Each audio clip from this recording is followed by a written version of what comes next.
Running a business is challenging at the best of times. Managing cash flow, human resources, business development, marketing, all of these things are important, and all of these things cost money. Never mind developing new products, new services, engaging in technical innovation, and conducting research and development. You name it, it all requires funding. What you may not know is that for eligible Australian businesses, there is a program called the Research and Development Tax Incentive Scheme, through which registered companies can claim back up to 43.5% of all eligible R&D expenses. That's right, you could be eligible for a cash rebate of up to 43.5% of your R&D expenses for the last financial year. Sound good? Okay, let's look at the R&D tax incentive in a little more detail.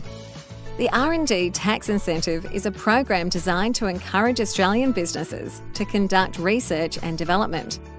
The program provides a tax incentive for businesses engaging in eligible R&D activities that result in the creation of new knowledge. New knowledge can be new or improved materials, new products, new devices, new processes, and/or new services. Sounds complicated. Let's look at an example. Mary runs a startup and is trying to develop a novel new way to create, render, and compress a new type of virtual reality content using a smartphone application. If we look at Mary's startup, let's call the overall project the Virtual Reality App Project. This project is not an eligible R&D project, as the overall project does not qualify under the definition of a core R&D activity.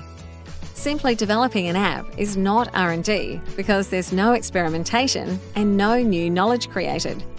If, however, we break the project down, as part of the project, Mary did actually conduct technical R&D when she was experimenting with the creation, rendering, and compression of the new type of virtual reality files. So this component of the overall project is eligible for the R&D tax incentive.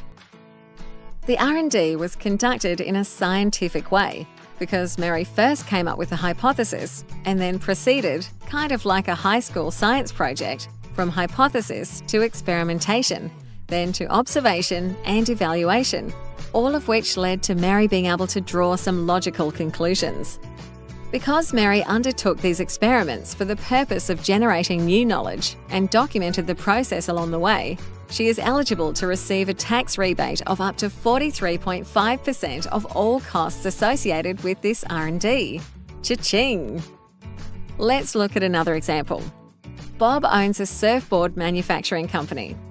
Over the years, Bob has been experimenting in the development of a new type of foam that, when heated, the surface of the foam automatically turns into glass. This innovation has resulted in Bob having an entire new range of surfboards to sell.